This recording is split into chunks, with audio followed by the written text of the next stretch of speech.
Welcome to the porch. I've got my buddy Nick. This is so exciting. I gotta just say, as people are coming in, a huge highlight for me of COVID has been hanging out with you, meeting you, seeing everything you do on LinkedIn. If you don't follow Nick on LinkedIn, for real, you're missing out. He's one of those people when I'm scrolling, I'm looking for him. One of my favorite things that he does on LinkedIn is he'll take like an animal video of like a baby giraffe trying to get up, and he'll write a story about how we're like that giraffe. You're really missing it. If you love animals, you got to come and see what he's doing. Thank you so much, Lindsay. I'm so glad to be here. I echo the same thing for you. So appreciate that. Yeah, it's interesting during this season when it feels like everything's going to shit, to be able to find, we were talking about this yesterday, like not a silver lining to be like bypassing everything that's happening, but just noticing that I get to be your friend now. We get to be connected. We're on this journey together around, how to take care of people in a meaningful way. And that's worth a lot. Like I get chills just talking about it, because otherwise I'd be off doing stuff. You'd be off doing stuff. There's a good chance our roads would never cross. So I just feel so lucky to have you. Thank you, everybody who wanted to join live. Obviously, we'll also send out the recording. This is going to be a very interesting talk about something that's a little controversial, which I love. It's got an edge to it. A little edge. So this is the type of talk you're going to want to like sneak to the boss afterwards. Hey, I listened to this great talk. Let me tell you a little bit about Nick. He is the Chief Servant of ComplianceLine. ComplianceLine is the nation's leading provider of outsourced ethics, compliance, and HR services. I know I've got a lot of HR people on. ComplianceLine is passionate about servanthood and changing the world by improving organizations, reducing risk, and reinforcing cultures that give people a voice. And Nick and I both know right now that there is a huge culture shift. And we've been Nick, you and I first talked about this before COVID was a word that we all knew, right? Exactly. And so we were talking about the tides are coming to shore. Get ready. Millennials want to know their purpose. They want to feel engaged. They want you to care for them and their emotional needs. They're going to want connection at work. They're going to want love and belonging. And we talked about all this, and then it seems like COVID just, poured gasoline on that dumpster fire. Yeah. And we're there now. And there's a real need to see generations differently. There's a need to see how we care for employees differently. And there's a lot to say about this, but ultimately I know we both have talked about that, the emotional and psychological state of our teams have a direct impact on our client experience and just on teams feeling cared for and being able to perform well. And so one of the things that you said, we've talked about this a lot, but let's start with this. What makes you, instead of saying you're a CEO, why did you change your name to Chief Servant? I really am interested in hearing this and your thoughts around that. So, when my brother and I took over ComplianceLine, this was not to like feed our ego. You know what I'm saying? Mm-hmm. I'm sure you've met CEOs I used to work with this CEO, and he was the big shot CEO. He put the picture of a plant. He'd walk around and people would have to call him Mr. So-and-so. And it was just very, very cringy. You know what I'm saying? It's like, get this person out of my eye line. You know what I'm saying? So that doesn't make a lot of sense to me. We're a service organization. Mm-hmm. And I've seen over my career how this upside down org chart, which is, kind of the standard sort of pyramid, what that ends up doing to the organization. We're all kind of wired to serve up, and we serve whoever is above us. I mean, if you have kids around or little kids around, they just want to help you put away the socks or put away the dishes or something. Like they just get they get so pumped if they can help, right? Yeah. That's how we're wired. We're wired to help. And in those organizations, that typical pyramid, who everyone is sort of serving and worshiping, so to speak, is that person at the top. And so for us, we flipped our org chart upside down, and we view ourselves as like the root of the tree. And our job is to pull nutrients out of the soil and push those up to the branches. Those are our people, right? So that we can have a nice full tree full of, birds. Birds are clients, I guess. I love it. But if, how can I expect my team to be servants if I'm not a servant, right? Mm-hmm. Mm-hmm. My job is to serve them. My job is to make their lives easier so that we can serve our real boss, who's truly at the top of our org structure, which is the client. And this thing has flipped over the last couple of decades, as more financial engineering has come in the mix, and as we as sort of business people have become sort of more dollar myopic, just focusing on just the almighty dollar, and that's all that matters, right? I mean, Yes.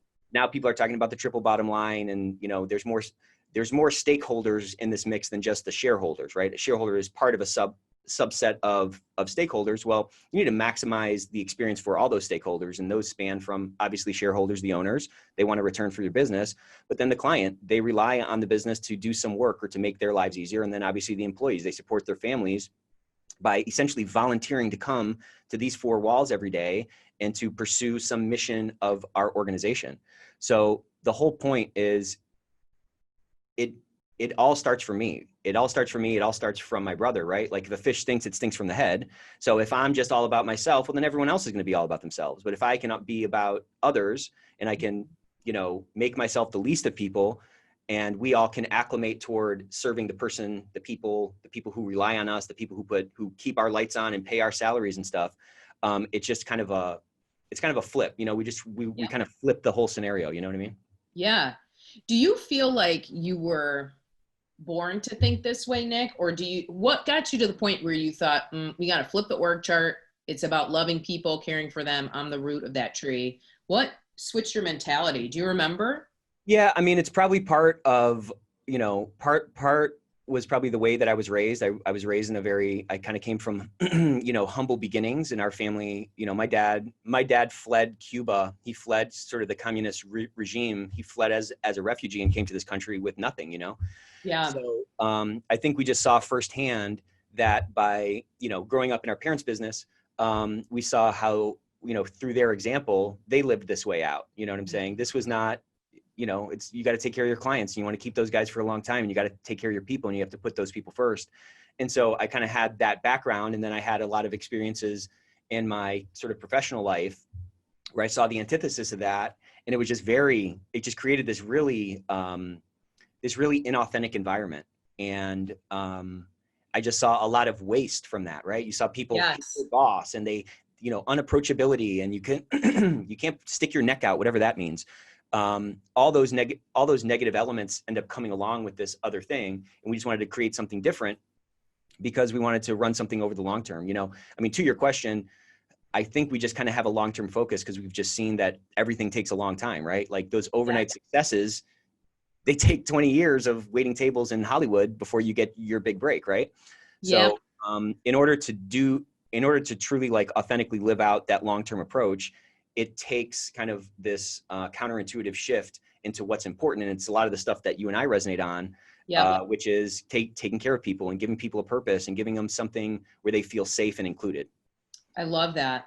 Yeah, that's huge. And that long-term focus, it seems like the thought leaders that you and I follow too preach long-term focus all the time. And like humans, we're really more like a garden than we are a machine. Yes, I love that. Right? You're not going to get like a baller garden. I just found out that asparagus takes 2 years to grow. So I'm having my own little heartache over here. But you're not going to have a baller garden overnight. Even if you want it really bad, even if you throw a ton of fertilizer, water it, get the organic seeds, right? It's not going to be there overnight. It does take a while. And what Claude said the other week, she said that culture changes from the edges. So yeah, that's right. Right? So you can't just say like, this will be a fun place to work and go. That's not how it works. It's those little micro moments that you have every day. Can you share with us, would you humble brag and just give us an example of a micro moment as a leader where you said, this is my moment to be a root. This is my moment to go underneath and serve. Can you think of a situation that you'd feel comfortable sharing with us, or maybe your brother or somebody else? Yeah, a friend. Yeah. You really do have a brother. I'm just saying if. Yeah. I don't know, I think, in general, I'll just kind of paint a picture, and maybe while I'm talking, I'll think of a specific example, but when somebody new comes in, I don't want them to feel like, oh, here's the boss and they have to act weird. Do you know what I'm saying? I want them to get to know me and know that, hey, if you have a problem, or if what you were, if what you're seeing after you're on board is not what was kind of told to you, then we need to do something about that, So I guess, maybe one example is one quarter, each quarter we do an employee experience survey, because we kind of run our company by that kind of stakeholder approach. So we want to make sure that our clients are happy, our owners are happy, but first and foremost, we want to make sure our employees are happy. And are we taking actionable steps to like make that better? So I think the best way that I can kind of be a root at large, as the company grows, I can't talk to every single person every single day. I can't have my finger on everyone's pulse, right? But I think the way that we have historically responded to these surveys, like if there's feedback in it, like obviously it's hard to hear sometimes because I'm putting my heart into it. I want everyone to love it. And, when things aren't going, if it's not an A+, there's something wrong. You know what I'm saying? But I think we've gotten over that sort of, bitter pill to swallow thing. Yeah. And so that's like giving a genuine response. So we just had some issues earlier in the year, some like culture issues, and those things came out on the survey. And I think we had like a really, maybe violence the wrong word, but very like aggressive reaction to it. Not in a bad way, but just to sort of double down and, redouble our focus on the culture thing and to show our commitment to it. A lot of this culture stuff that we're talking about, it's like this frozen pond, right? And everyone's kind of standing on the edge and they don't know if it's safe to step out on it yet, right? Right. That's right. So the more time we can spend out on the pond, hopping up and down to show them how frozen through it is, the more confident they are to kind of step out onto it. And those responses to the feedback that our internal team is giving us, really allows us to, accelerate faster and knock down some of those walls. So, I guess in this example, the way that my brother and I were able to kind of be that root and provide those right nutrients were to like not explain away the feedback, but to own it, to apologize for it, and to take active steps to kind of fix it. And so, the culture, as we talk about culture, it's also kind of like a bonfire, right? Like you said, you can't just flip a switch and the bonfire's on. You have to build that bonfire, right? That's right. Everything organic is slower in life. That's right. Yeah. And humans are organic. Yeah. And this is one of those things. And so that effort to build a bonfire, if you're not putting more logs on it, that's going to start to die down. And as more people surround the fire, whatever you have needs to get bigger. So I'm just saying that it takes constant work and it takes constant effort to do this culture thing right. It takes a commitment to doing it. And I think as our team sees our commitment to this and they're like, okay, wow, this isn't a bunch of smoke. These guys are serious about it. They can step out onto that frozen pond and build a little, fishing hut or something. I love that. Yeah. And there was something, this is the phrase that I hear all the time when clients come to me in like the dark of night and they're like, what do I do about my boss? They say there's an open door policy, but I've seen people who get punished if they actually use the open door policy. So you can say, and I know you've got a lot of good stuff about this, but you can say any day, we have an open door policy here, but it's everything you do after the moment that somebody walks in your door that makes a difference. What do you think about that? Well, I think you're exactly right. And I think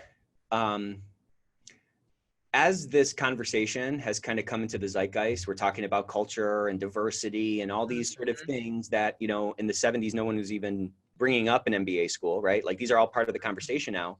I think the average sort of opportunistic business person is going to see like, okay, this is resonating with people and I need to say that. So, I mean, what CEO wouldn't say my people matter to me? What company what CEO would say, no, I don't care about my clients, right? To your point, everyone says it. Everyone says they care about their clients. Everyone says client first. Every freaking company has a web page that talks about their vision and values and mission and all that stuff. That's right. It's the same thing. These are just words unless they're lived out. So there's always this gap, right, between your kind of ideal culture or your aspirational culture and what's actually happening, right? Because we're not all perfect, right? The picture that's painted with those words is a picture of perfection. We as humans are fallible. We're never sort of perfect. So there's always going to be that little gap. But like, what's the nature of that gap and how big is that gap? And that's the words and actions gap that you're kind of talking about. Yeah. It takes, again, constant effort to pull that stuff up off the wall and actually live it out. And I think the reason that you have these clients come to you in the dark of night and talk about this thing is because it's so hard to do, right? So hard.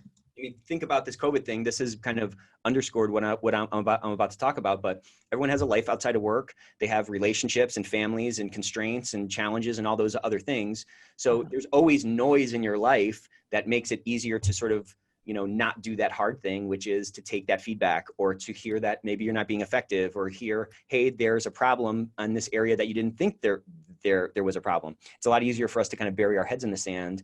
And I think that, I think it's just easy to put a web page up that says, hey, here's our purpose. Well, if that's not resonant, then it's not actually doing anything. Yep. I think that's so smart. I had a boss once. I was in the nonprofit world, and he was like, he had a team meeting. He's like, what are our values? And we were all like, he's like, you guys need to memorize these values. And I remember even then I was like, that makes no sense. That's like if your spouse came up to you, or your boyfriend or your girlfriend, and they were like, what am I all about? If I can't just tell you organically, yeah, right. You are all about fiscal responsibility, loving people, listening, those are things that should be coming up through the roots, not like leaves Correct. You're stapling to the tree to hope to make a difference. Yeah, I think that's spot on. And, it's kind of alluding to something that you said earlier, but you can't create a culture by edict, right? Mm-hmm. So we have some tools that help people, create a speak up culture in their organization. Well, you can't just say, we're a speak up culture now. I want to see some ownership from you. This is your place. You need to have credit, right? You can't drive that down into a company. To your point, it needs to spring up organically from the ground. And that's going to spring up organically as people drop these work facades or their professional facades and actually engage in their own humanity in the place that they spend most of their waking hours. You know what I mean? Oh yeah. And I know we beat that drum because we just know numbers wise, if you add it up, more of your waking hours are spent at work than anywhere else. Right. Sleeping for 8, you're working for 8 or 9 or 10. You got a couple extra hours to play with your kids, eat, all that. And so this idea that you and I talk about regularly is love in the workplace. And we're not talking about eros love, romantic love, although that's cool if that works out well for you. But we're talking about what you just said, this humanity, human to human connection. If you were to define, how there's different Greek words for love, there's eros, there's family love, there's all these different versions. I had to learn those a long time ago in the church world. We were talking about agape love versus right. Yeah. But how would you define, because I know this is what we've been talking about all week as we promoted this, how would you define the love that you and I are talking about here today? It's kind of the love between friends. It's kind of the love between, brothers or best friends or yes. people I don't know if you've been on a sports team, right? Yes. Go to war with these guys and, you love these guys and, that kind of thing. Again, I've been on sports teams before that we were all really close. It doesn't mean that we were all hanging out outside of the field, right? But we had that connection. We had each other's back.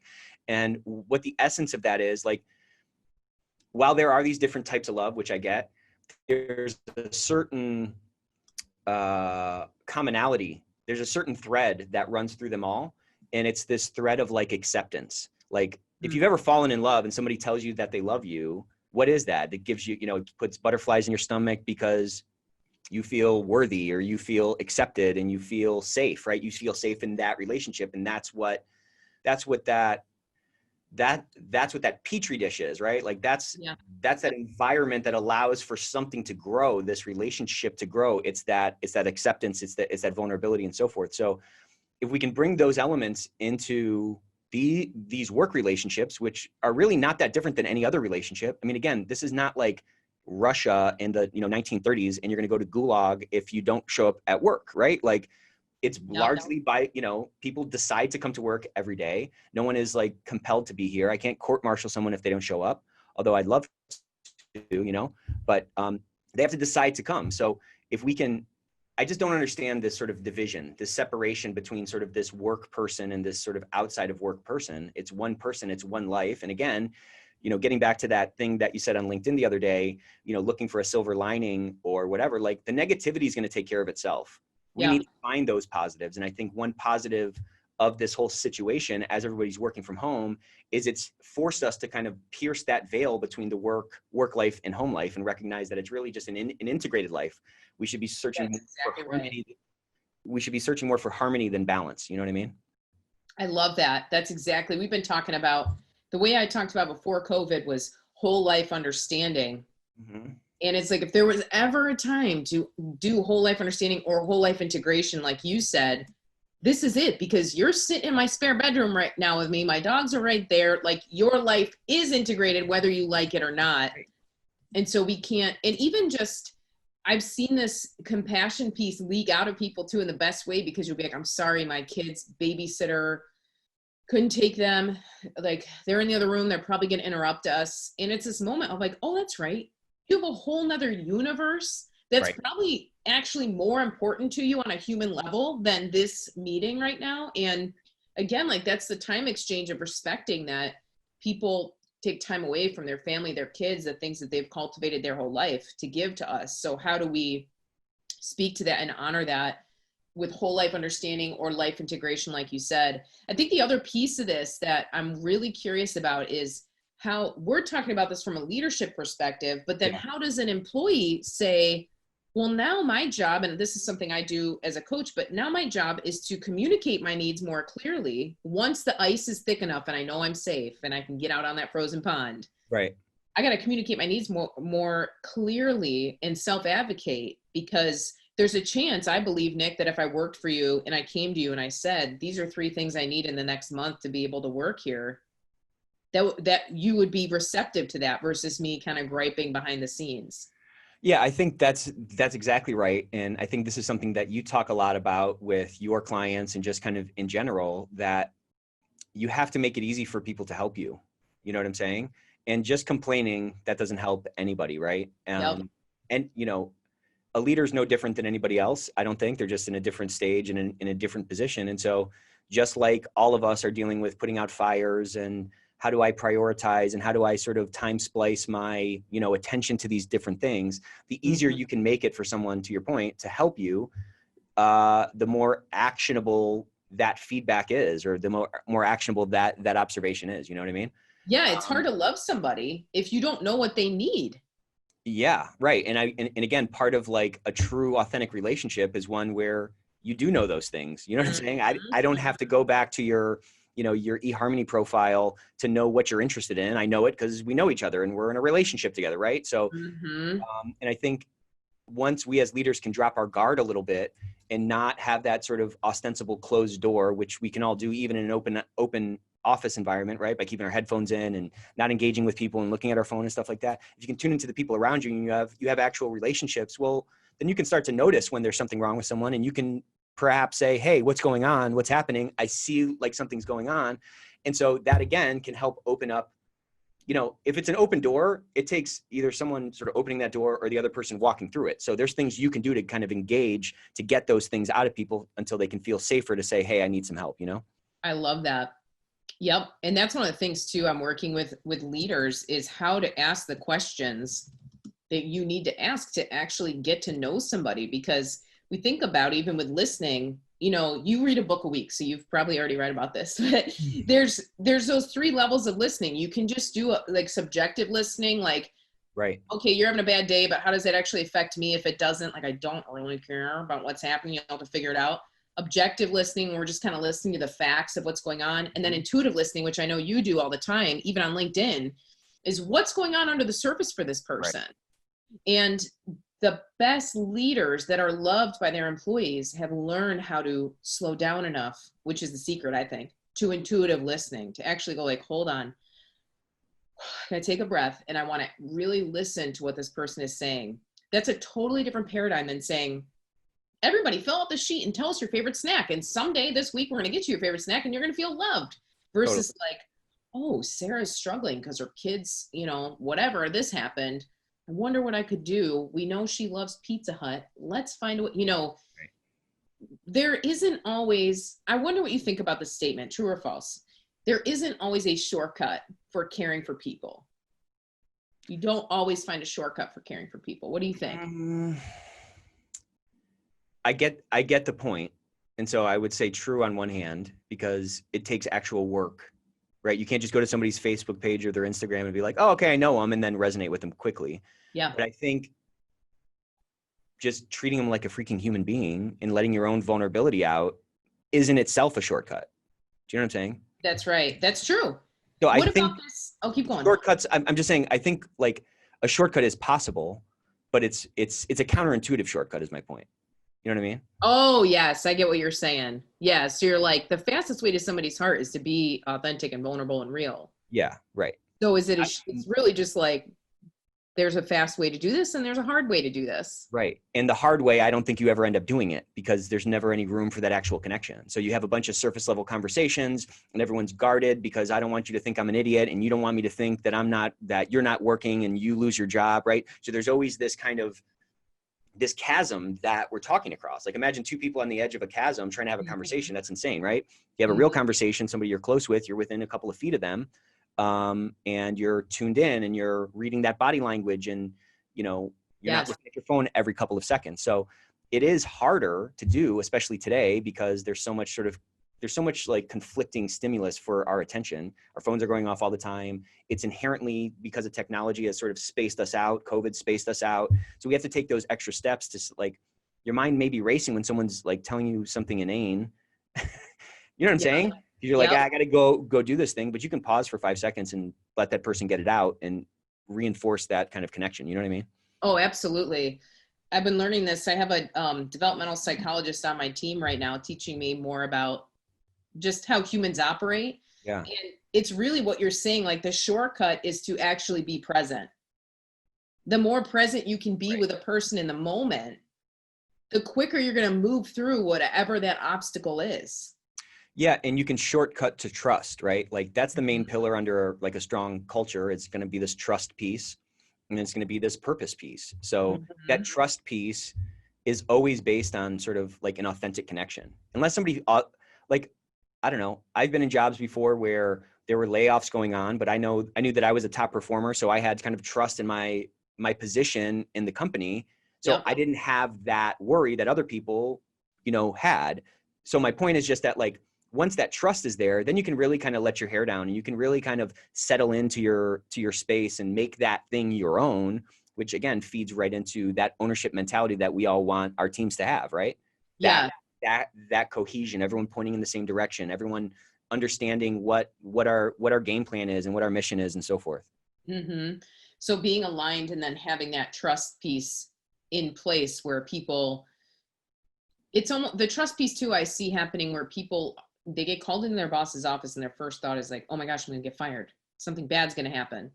And even to get to the point where it's like, oh, my boss wants to talk to me. That would be a sign that you're in a better place. Like you're not, if you go into work every day thinking this may be the day and there's no trust there, then we know like we've got a problem, because even looking at how somebody's offboarded, how somebody is removed tells you just how everyone is going to treat people when things don't go well, because people will, and we talk about that, Gary talks about that, there's times where you do have to fire fast when somebody isn't playing well with others in the sandbox or whatever. It's usually around attitude. When people lose their jobs, 80% of the time it's their attitude, not their competency. But even figuring out, how do I do that where the people that even when they leave, they're ambassadors, that they get like, oh, I wasn't a good fit, but Nick's a good person and they treated me well even though I got fired. That's like the pinnacle of love in a corporate setting. Right. And it's hard to do. It's hard to do that, especially when you have to let somebody go. And again, like, I think it's possible though. I think it's possible if you actually can tune into the person, you look at them like a human being who has a mother that they're trying to, make proud, and they have a rent to pay, and you know what I'm saying? They have a life outside of this professional interaction that we have. And I think you nailed it. Like if people are still worried, if people have a knot in their stomach every time they talk to you, then either they probably shouldn't be on the team because maybe that's justified, or you haven't done your job to create the safety that they should have at this point to know that, there's not an axe dangling over their head all the time. You know what I mean? Yeah. And I'll tell you from a coaching perspective, people do not perform well under fear. Yeah, right. Your decisions, they're forgetful. We don't actually tend to follow through with our behaviors when we're afraid. We just have a harder time actually producing anytime. And I see that all the time. I went to a dentist this morning. Sam's going to laugh because I've had so much dentist drama. but I was supposed to bring all this paperwork with me. And somehow I only brought half the pile with me. And I'm like, I get there, I'm like, yep, my insurance stuff is right there. Go ahead and look at it. And they're like, there's nothing, you did not bring that. Right. And I look back, I come home, it's sitting right there. And so even though once you're like, that was an easy task, but I was so freaking stressed out about what they were going to do to my tooth that I couldn't even think straight. So imagine if you're coming to work every day and you're like, is this the last day? There's no way that you're performing well. It's just not human. It would be difficult to do. So I think that's really smart what you said. And think about the false signals it ends up sending. Like, that's right. You know what I'm saying? If you're second guessing yourself all the time and you're not, you're not working in that sort of slow, smooth as fast type of an approach, well, then someone can start to get like a false positive on whether you're an idiot or something. Do you know what I'm saying? Yeah. Yes. Like, this person's screwing everything up. Well, it's because they're just scrambling and they're scared and they're, you know what I'm saying? Like, yep. It just has knock-on effects on both sides, on the positive side and the negative side. That's right. Those externalities, those externalities are your reality. You know what I mean? They definitely impact you. Yeah. Yeah. I've been pulling in these social work concepts into the workplace. And there's one called a wrap, where a social worker will go into a situation and not just look at that individual. They'll look at all the environmental factors around them that got them to this point, whatever this point is.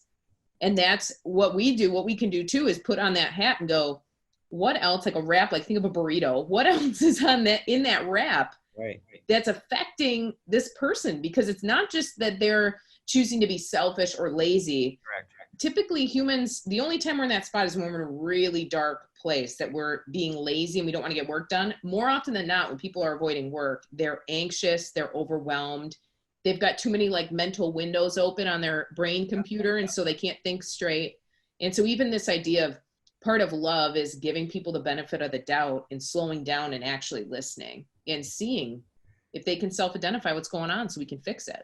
Yeah. And I think a lot of leaders aren't ever able to get to that place because of their own fear, because they're so short-term focused, because they don't want to lose their job. I mean, everyone has an imposter syndrome. Everybody, whether it's a director of a big movie or, somebody who's running a massive company, when they first had that job, they had that imposter syndrome. Mm-hmm. And I think very few people don't have it. So my point is,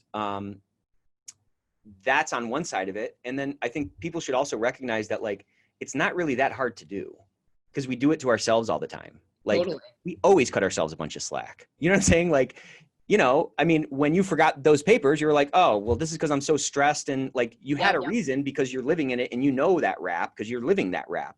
Yes. It's just dropping a little bit of guard, dropping your own fear a little bit is what can allow you to push out that assumption of positive intent and cut people a little bit of slack. And, we use this analogy a lot inside our company, but like what we're building here, this is not like a detailed photorealistic oil painting where every single brush stroke, matters. Life is like a lot more like building a mosaic. And look at a mosaic from a distance, you see this beautiful picture and look at all this detail, but then you get up super close to it and it's a bunch of these misshapen, sort of messy tiles. Everything is sort of, so my point is, if one of those tiles, standing 100 feet away from this massive mural, if one of those tiles is not cut right or is the wrong color, are you even going to notice? No, you're going to say this is an amazing mural. But it gets back to that long-term focus. If you can have that long-term focus, understand how organic things grow. They don't just grow in a straight line, right? Humans. Yep. If you can tune into those things and you can look at whatever thing you're trying to build as this mosaic, well, now the pressure just drops a little bit. I mean, just think about like baseball, you can hit 1 out of 3 times and be in the Hall of Fame. 2 out of 3 times you're out. So that's really more like how life is versus, a series of brain surgeries where, man, if you just mess one thing up, the patient dies. Like that's high pressure, don't screw this up thing. In these complex systems that we're all kind of a part of that are human based, it's more like that mosaic. And if you can look at it that way, it just drops a lot of pressure both on yourself, where everything's got to be perfect, it never is, and a bunch of pressure on your people, to where they can feel like, okay, well, if I screw something up and I strike out once, doesn't mean I'm off the team. It's normal. Things are gonna break. Things are gonna get messed up, and we can put it back together. And frankly, one last piece. Sorry to go do it. But like, if you lose a client because somebody on your team screws something up, it's highly, highly doubtful that was the first screw up with the client. Do you know what I'm saying?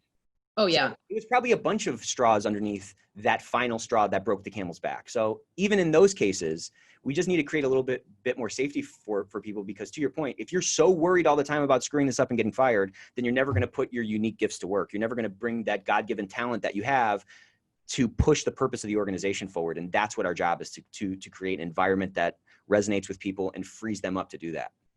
Yep. I totally agree. And you made so many good points in there. I'm not going to repeat them, but I'm probably going to put them on LinkedIn later. So, okay. I've got some questions for you because people've got questions in the chat. I think these are really good. This would be good to dialogue around a little bit. Cool. Here's one, and I'm sure you've thought about this. Do you think you run the risk of being a friend, knowing at some time that you need to be the boss? Or another thing people are asking is, how do I keep respect, but you're telling me to like get closer to this person? When do I run the risk of losing my respect as a boss? I'd love to hear your thoughts on this. I have a thought too. So the way I kind of think about it is like the way that you raise kids. So my kids, I have a lot of fun with them. I love them. They know I love them. But on the other side of that, there's like standards, and I expect certain things. Like, you will not talk back to your mother. You will be respectful to adults, whatever these sort of expectations are. And so what I'm saying is that if you can create this safety, right? If you can create this safety, like my son knows he's always going to be my son. There's nothing he can do to like screw that up. Right. Yeah. So there's a certain sort of inherent safety to that relationship that I think can be mirrored over on the professional side. And so if you can create this environment of safety where you're viewing this person as a valuable human being, you appreciate their unique gifts, they buy into that, and they understand that this place is their home and so forth, that safety can allow you to have those tougher conversations. So like, it's both. It's the sweet and the sour, right? Or the sweet and the salty, right? It's a phenomenal question, because you can lay too far on this side and you can just be the buddy, and then you can never have those tough conversations, and then performance falls through the ground. Or you can be so focused on the performance piece that there's never any of that sort of cultural safety or interpersonal connection that allows someone to really, really grow. You need to be able to hold both in your hands. But, I think some of that advice that Claude gave about, hey, talk about it as an observation. So again, like if I'm giving feedback to one of my kids, I try to give them the context of it, and I tell them that I love them, and I tell them that like, this is why this matters, but like, please understand that this is not sort of up to the standards we have. And just incorporating something like this, like a statement like this, whenever you're giving that feedback in a tough conversation, well, it's a couple things. So whenever you're having those conversations, saying something like, I'm sharing this observation with you because I have extremely high standards and I know you can meet them. That in itself does a bunch of things that helps to reinforce that sort of interpersonal piece and gives them that safety, but also gives you the room to have that sort of transparent, candid conversation with the person. Yeah. And then you'll notice I've been saying conversation, not like quarterly review. So like having that conversation repeatedly kills a bunch of birds with a single stone. It lets that person understand that you care about them, you care about their performance, you're trying to make them, grow and so forth. And it's not, this has happened to me as well. You have your annual review and you're getting dinged for something that happened in March. And it's like, well, why didn't you tell me that in March? And I would have changed that. You know what I'm saying? Yeah, it's humiliating. So I think a couple of those things can do both, you can achieve both. Yeah, I think those are great examples. The other piece that I talk about when people ask me this is this concept of a power dynamic. So that you have a contract with somebody that is on your team, and their job is to do the work that they've signed up to want to do. And our job, like you've said, as chief servant, is to serve them. And so the other piece I wonder what you think about is this power dynamic where I might know everything that's going on in my teammates' life because I'm their head servant, or I'm the traditional CEO or leader.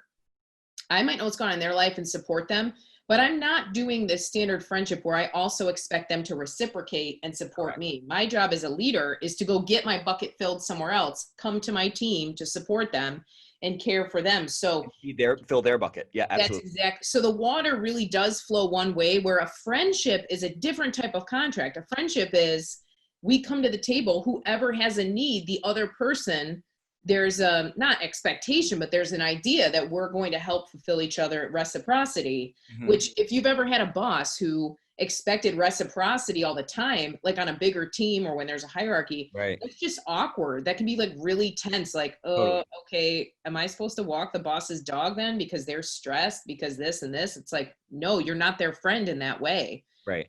So I think about like that power. It's not power is like kind of a weird word to use, but that energy flowing more one direction. And I think it fits perfect to that tree analogy, because that's what a tree's doing. If you're the root, you're pulling those nutrients up and you're pushing that water up to those guys. That's the flow of it. You know, the branches aren't pushing water back down to the roots, unless I just know nothing about plants, which actually, Nick, I'm actually a botanist. It works for the analogy. Okay. That's exactly it though. So I think that's where the friendship gets different too, is we, we don't expect the people that we've employed, the people that are on our team, to care for our personal lives. It doesn't mean that we have to be shut off and like, Nick's kids or his wife or anything else going on. It's just in general, the flow is one way. Yeah. And I think you can maintain that proper direction of that flow, but still show some things from your personal life to connect, to show vulnerability, to show this is something I'm struggling with and so forth. But all that stuff does is it knocks those hierarchical walls down. It levels the playing field and lets us sort of, again, as a team, go take that hill together. That's right. I love that. Okay, so I've got 2 questions I really want to ask you. And if anybody else has a question, this would be the time to put it in the chat and I'll sneak it in. One question, which you kind of shared a childhood story already, but I'd love to hear, what is something that happened in your childhood growing up that's shaped you today? Can you think of like a vignette of an experience that you had? Yeah, I think something that shaped me today, or something then that kind of I've carried forward to now, is this like feeling of an outsider, you know? Growing up, we moved around a lot. Like as we were trying to find opportunities, we're trying to kind of crawl up out of the barrel, my family, I'm saying. I went to like 10 different schools before I got to high school. So like I was always the new kid. I was always the outsider, which obviously is like, nobody likes standing in front of a room of like 25 fourth graders in freaking, December or something, middle of the year. Oh my gosh. Everybody, this is Nick. And you're like, I'm like, hi again. Again. Yeah. So that feeling of being an outsider and that feeling of, I guess just being an outsider, that kind of drives me today to like be a big tent guy, so I never want anyone to feel like an outsider in our team, in our company. So I just want to bring people into the mix. I want to get them close to that bonfire that we're talking about so they can warm their hands and stuff like that. So I think that experience really has, obviously, for me, like I wouldn't go back and change it because it's taught me so much and, made me the way I am. But, I just don't want people to feel that way. I don't want people to feel like the new kid. So I want to bring them in quickly, closely to this thing and make them feel like they're part of it. Because I think we're all just kind of searching for that belonging. And if we can help people do that, again, I just, it sucks kind of sitting by yourself at lunch, Little Nick with his little shirt on, guy. Yeah. Hawaiian shirt sitting there with his ham sandwich. Well, this was so interesting, and this is just a side note I think for parents, and I hear this all the time, is our childhood hardships, the things that were hard for us, create endless wells of empathy and compassion later. Good. That's right. And so with your kids going, especially with COVID, I know there's a lot of anxiety and stress for kids right now. This will be something that kids never forget, that they, lost all of their connections for months. Right. And instead of us worrying as parents about like, what is this going to mean? My kid's going to not grow up the same way. They didn't have a perfect idyllic childhood. Actually, it's those hardships that we turn around and face. And when we face them, it creates an endless well and energy for this. Nick, if you were exhausted, but you knew somebody was left out, you would find that weird superpower well that would come out and be like, nope, we're fixing that. So I love this idea of as leaders to encourage anyone on this call to look back, just like Nick has done, this inner work of saying, what really has shaped me? Some of it's not going to be pleasant. That's like a little traumatic, being left out over and over and over again. And how do those things shape me and make me more compassionate today? Because each one of us has something Exactly. Yeah. And you can use that stuff, right? Yeah. Like, to the point, if you can do some work on that and you can dive into it and open up that sort of messy closet of memories or experiences, to your point, you can really change the world for somebody else if you can enhance that well of empathy in yourself and, you know, open that up to get tapped. You know what I'm saying? I love that. I love that picture. I think that's totally spot on. I love it. It's wild to see. A lot of times when I have private clients, we're going back to their childhood and looking at those peak and valley moments and saying, right. This is part of what has programmed us to this day, you know? Yeah, it's what made you who you are. So tune into it and use it, or it's just going to be a tool in the bottom of your tool bag that you never even, you know, pick up.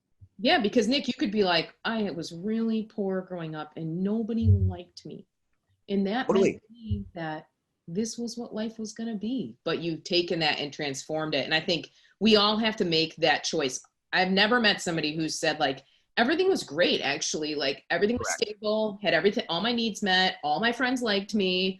And it doesn't matter. There's no reason to like measure one trauma is bigger than the other because everybody's story is different. But the best leaders are wildly in tune with their childhood. Yeah, I've never thought about that. I think that's right. But I think you just nailed it. Like no one's last words are, that was easy. Like life's for everybody. Okay. To your point. So, you know, use it. Mm-hmm. Use the negatives to get stronger. I mean, there's this concept of anti-fragility, right? So you know what fragile means if you, you know, trauma or whatever is applied to a system and it breaks, that's fragile. Anti-fragile is the opposite of it. As trauma is applied to a system, it gets stronger. So I can't really think of any other really like true anti-fragile systems than like human beings. So you walk barefoot, your foot gets stronger, right? You lift a bunch of weights, your arms get stronger, right? You go through something hard, you get this well of empathy that allows you to connect with people more, but you got to do that work to get that benefit. I love that whole picture. Yeah, that's really cool. That's a good way to say it. I love that. So it looks like, I don't know if anybody else has any questions. Sam, did we miss any questions? I think we've got them. Yeah, we had one other. Trisha asked, which I think this will be a great application for people. What are those questions that you do ask to get to know your employees better? That's great. Yeah. So what we do this thing called day zero. So this is where it all kind of starts. So whenever we have new hires, we'll try to schedule them to start together, and then we'll do this day zero. So anytime you're trying to drive change in your life, attaching it to a major life event drastically increases your chance of success. So you want to quit smoking cigarettes, do that when you have a kid or when you get married or whatever, right? Or you move to a new city, change your diet. The odds of you sticking with that new diet are just way higher. So starting a new job is one of those major life events. So again, how can we utilize that to magnify our impact and to reinforce our culture right out of the gate? And so we do that with this day zero. So day zero is, you know, we sit down, they come in, me and my brother spend, you know, full day, half day with them, depending on scheduling. And we're just talking about them as individuals. Where did you come from? You know, talking about our personal backgrounds, talking about our childhoods, talking about our business. Like, what's the purpose of our company? What are we trying to do? What impact are we going to make? Like, how do we make the world a better workplace here? And how do we help our clients make their worlds a better workplace for the people that whose lives they're entrusted with, right? So, and then we do a bunch of attitude stuff and a bunch of exercises just to try to take advantage of that initial thing and try to personalize the purpose of the organization to them. So that's kind of the start of it. So, you know, I'm not interviewing every single person anymore, but I do have this day zero with everybody who comes in. So then that helps to knock some of the walls down. And then it's just that kind of approachability. Again, I'm not saying I'm doing all this stuff right. I'm talking about, these are like aspirational. We're talking about the gap between action and words, right? Like, I'm by no means saying I'm the master of this and get out your pens, everybody. Like, these are things that I'm trying to do. I love this though. Yeah. So, but knocking that wall down initially now lets us have conversations in other areas, right? So I think that lets them kind of get to know, it's not like a highly kind of stilted, you know, super, you know, stuffy day. It's very low key, it's very casual, and it lets us to kind of get to know each other on a personal level. And I think once that's established, then it's just kind of maintenance, right? So if something, you know, how was your weekend? You know, so just little conversations in the hall. Those are pretty basic, but I'm just trying to give some actionable things. The other actionable thing that I think we do well is every single meeting, obviously they have agendas and the stuff's kind of tight, but like every meeting we start with an info share. So we're, you know, everyone who's in the meeting is going around and we spend, you know, a minute or two each talking about what's going on in our lives. So just that, again, piercing of the veil between professional and personal allows us all to see that added dimension, right, of that individual and know about what's going on in their lives. So then our conversations can be, you know, sprinkled with these things that are going on outside. And then you've talked about your spouse, or you've talked about your kids, or you've talked about the challenge with your neighbor or whatever. And now we have a lot more sort of real things to talk about beyond like, where's that TPS report? You know what I mean? I love that. I think just spending that time with people when they first come and setting them up that way, like you said, there's definitely research around when you make one big life shift, that's the moment to make change. So right. I know for me, one thing that I've really encouraged managers to add into their conversations is asking, on a scale of 1 to 10, how stressed are you today? 10 being like crippled to stress. Great question. And this is why. From a performance perspective, you don't want people to be at 1 because that means they're like not stimulated enough. There's a stress threshold that we all perform best under. And so if people are like, yeah, I'm like a 1, watch how they behave when they say 1. They're probably like starting a little drama, talking the tea a little bit too much. Yeah. Now, when people are at 8 or 9, they're crippled under that stress. It's too much. And so what I found, especially on sales teams, is when I ask like, hey, what's your stress level 1 to 10? The ones that 10 that are like high achievers, if they're at an 8 or a 9, they're about to burn out. So what I'll talk to them about, okay, you're at an 8 or a 9. I'm wondering, you know, if you can feel like your crispiness starting to come out. I'm wondering if you're starting to see that and what can we do to lower it? Because it's going to be hard to perform. Just like we were talking about earlier, if you think you're going to get fired, your stress is going to be at a 9. So this has been super helpful because the other thing developmentally is that if you've been working for 20 years, your stress threshold, what you can handle is way more than what a 22-year-old can handle. Got it. Yeah, good point. So like I get a flat tire, I'm like, oh, this has happened 4 times in my life. So at this point I sit on the side of the road, I do TikTok and I wait for the, you know, AAA. If that's the first time that's happened to you, you're like, oh my gosh, this is going to be $1 million. What's happened? Is my car ever going to work again? What did I do? And you're off to the races with your anxiety. So tuning in to your team, knowing that the things that stress them out probably don't stress you out at all. You're probably like, that's not a big deal. They're like, I have 30 emails. And you're like, I have 400. So you're fine. But instead of going that route, just listening and asking them, how can we lower your stress today? What's one thing that'll notch us down 1? When people are at like a 5, a 4 or 5, that's like, okay, you're good. You've got enough to push you. But, and stress gets such a bad rap. It's this thing where it's like, stress is going to ruin your life. And when they're saying that, they're talking about the 8, 9s, and 10s. Correct. We're not talking about like, is it stressful for me to do the porch? Was I excited to see Nick? Yep. And there's a level of like, I got to level up. I got to make sure I'm ready. There are things that push me to perform better under a little bit out of like a 4 or 5 out of 10. So that's another question to ask. Just the caveat is try not to, for anybody that's doing this, try to remove the judgment from it and choose to be curious because it's different. Yeah. And I think, you know, again, kind of to something you said before, asking that question or even saying like, it seems like something's wrong. Where are you at? Right. Letting them know that, hey, I care about you. I see you, I'm tuning into you. And I want to, you know, the other thing to say maybe on the back end of that is like, what can I do today to make your life easier? Yep. Right? Because that's showing, okay, well, maybe you have an idea I haven't thought of. It's implying a value to your perspective. It also showing that I care and that I'm willing to take action to do something. I'm not just sort of you're not just talking to a lamppost, right? Yeah. And I think if you do that enough and you can signal that enough and people can actually believe that you actually, you know, give a crap about them and you don't just view them as a way to line your pockets, then you get to the thing that you talked about, which is the utopia in this whole thing, which is somebody calling you up and saying, hey, can I just vent for a second? Or, hey, can I just talk for a second? And when they're, to your point, right, like about the stress thing, well, you know, as a leader, you may have a different perspective and someone might be beating themselves up unnecessarily. Or you know what I'm saying? You may have developed a way to cope with the specific stress that they're talking about that you can share, and they can put that into practice and drop from that 8 or 9 down to that 6 or 7 or that 5 or whatever. Yep. I love that question. I'm going to start using that for sure. But again, it just like, if you go home and your spouse is upset about something, you say something about it, don't you? Yeah, you're not like, you're okay, right? See ya. Yeah, gotta go, right? You listen, what's going on? How was your day? And you have a conversation about it. And so much is just us being able to process it and knowing that there's somebody else on this earth who cares about it and is willing to do something about it. Exactly. Okay, last question, Nick, because I want to be mindful of your time. If you could tell the world one thing right now, what would you tell everyone? Yeah, so the thing I would tell everyone is two things. So you asked for one, I'm going to give you two. One is that leadership is not like a title, it is a mentality, it's an attitude. And there are opportunities for leadership for all of us, regardless of whether you're the person sweeping the floor or you're the person, you know, signing the acquisition, right? Like from tip to tail, there's opportunities to be a leader if you can understand what the true definition is. And I'm about to give everyone the true definition because I made it up and it's right. No, I'm kidding.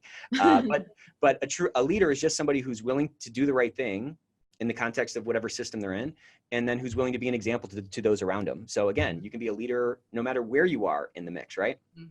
So be a leader, make that decision.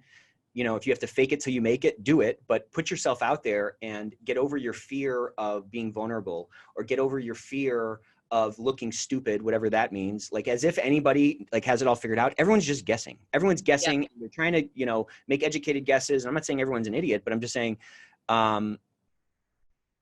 you know, recognize that, recognize that aspect of it, that it's there for you to take it if you want it.